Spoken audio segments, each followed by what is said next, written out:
In the spring of 1912, the largest moving object ever built by human hands sat waiting in the harbor of Southampton. She was a mountain of steel that the world believed could not be beaten. Her name was Titanic.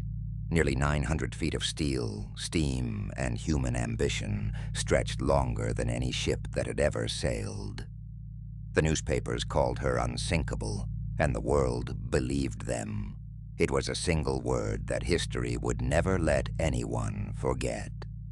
On the 10th of April, thousands gathered to watch her leave. Passengers waved from the rails as the band played, and streamers fell into the water below. On board were the richest people in the world and the poorest. All of them were chasing the very same dream across the Atlantic to America. In first class, there were crystal chandeliers, a sweeping grand staircase, and a dining room fit for kings. Money seemed to buy a kind of safety here. Deep below, in third class, whole families slept packed together in narrow cabins. Everything they owned in the world fit inside a single, battered case. Far below, even them, in the boiler rooms, men shoveled coal into roaring furnaces around the clock.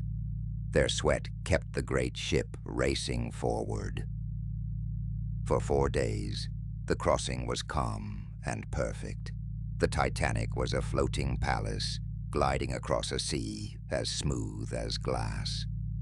Passengers strolled the decks, dined, and danced late into the night. Almost none of them knew of the warnings arriving silently by wireless. In the wireless room, the operators were busy sending passengers cheerful private messages home.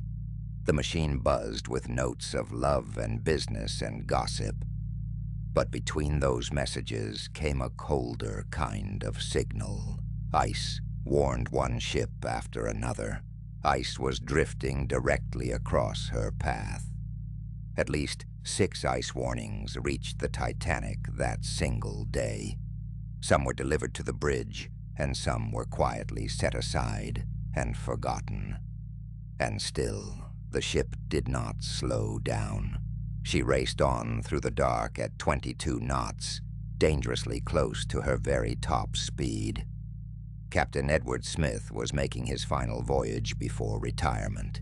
He was a trusted man, and like everyone else, he trusted his unsinkable ship. The night of April 14th was moonless and bitterly cold. The sea lay flat as black glass, without a single wave to catch the starlight. High in the crow's nest, 2 lookouts strained their eyes into the darkness. They had no binoculars, and the flat sea gave them no warning ripples. At 11:40, a black shape rose silently out of the night. An iceberg, taller than the deck, stood dead ahead. The lookout rang the bell 3 times and seized the telephone to the bridge. "Iceberg," he cried, "right ahead." The officers threw the wheel hard over and ordered the engines full astern. The great ship began to turn, but she was far too large to move quickly. For 37 agonizing seconds, the bow swung slowly aside. It was almost enough to clear the ice. Almost. The iceberg scraped down her starboard side, almost gentle, almost quiet. Below the waterline, it buckled the steel and sprang the seams open to the sea. On deck, most passengers barely felt the shudder. Some laughed, kicked chunks of ice across the planks, and posed with them like souvenirs. But far below, the ocean was already pouring in. 6 of her watertight compartments had been torn open to the freezing sea. The ship's own designer, Thomas Andrews, did the arithmetic in his head. She could stay afloat with 4 compartments flooded, but never with 6. He gave the captain the verdict that no one wanted to hear. The Titanic was going to sink, and it was now only a question of hours. There were more than 2,200 souls aboard that night. and there were lifeboats for barely half of them. The order finally came down through the ship. Uncover the boats, wake the passengers, and load them, women and children first.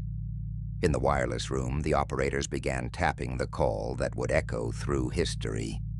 First the old signal, CQD, and then the newer one, SOS. Distress rockets screamed into the sky and burst white above the sea. Each one was a silent scream, begging any ship on the horizon to come. Far off across the water, the lights of another ship seemed to shine. The Titanic signaled her again and again, but that ship never came.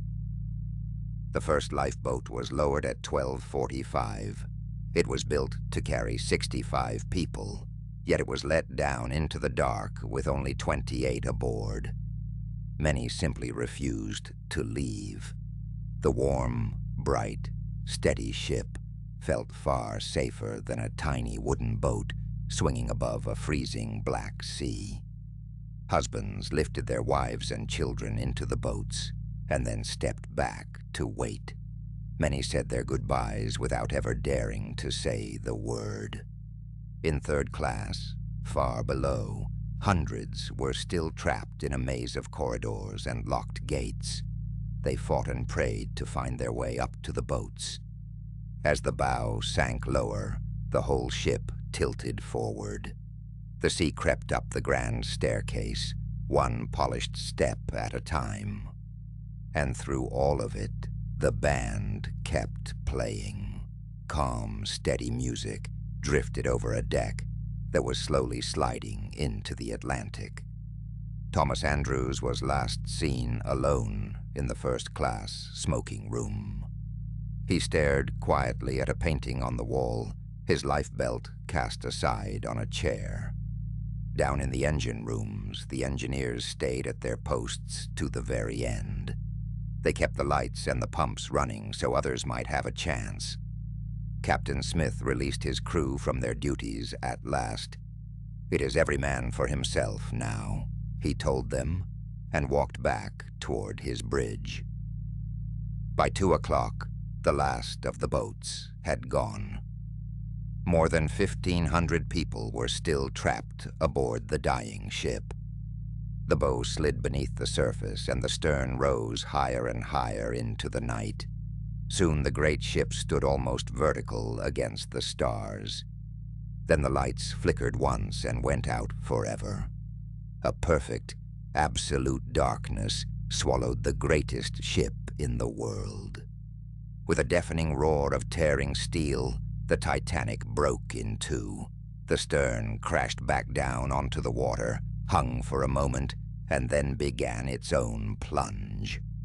At 2:18 in the morning, the Black Sea closed over her at last. After only a few short hours, the unsinkable ship was simply gone. And then came the sound that the survivors would never forget. Hundreds upon hundreds of voices crying out together across the freezing dark. The water was below freezing, colder than anything most of them had ever known. In that sea, a human being had only minutes left to live. The lifeboats drifted close by, most of them half empty, yet only a few dared to turn around and row back into that field of dying people. One by one, the cries grew fainter and then fewer, until at last the great and terrible silence of the North Atlantic returned. Almost 2 hours later, the steamship Carpathia arrived. She had raced all night through the same deadly ice to reach the position of the calls.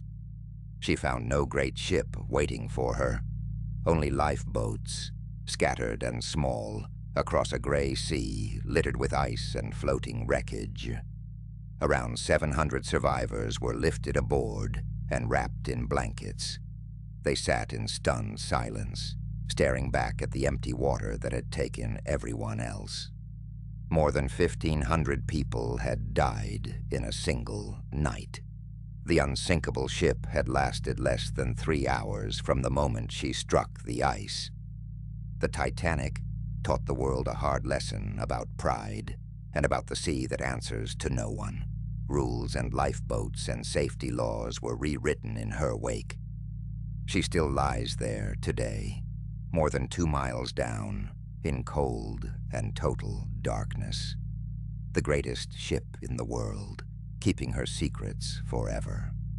If this story stayed with you, subscribe and keep a light on tonight. There is another tale waiting for you here tomorrow.